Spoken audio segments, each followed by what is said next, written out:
tas, ko mēs parasti iesakām saviem klientiem. Ja klients atnāk pie mums ar cirsumu un grib, lai mēs viņam palīdzam viņu pārdot, tad no sākuma mēs tomēr veicam kaut kādus aprēķinus un iepazīstam ar šiem aprēķiniem pārdevēju, lai viņš saprastu, vai šī cenu grupa vispār ir tas, kas viņam interesē.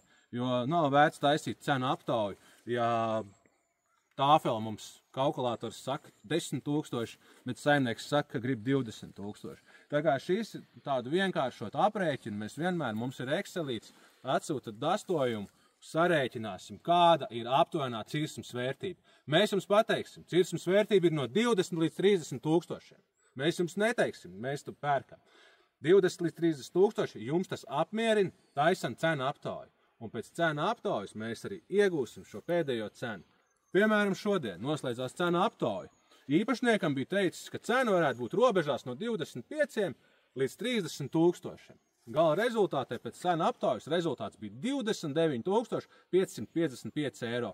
Par cik īpašnieks jau ar šo situāciju bija iepazinies, aptuveno cenu zināja, un tādu mērķi mēs sasniedzām, līdz ar to arī darījums varēja veiksmīgi notikt.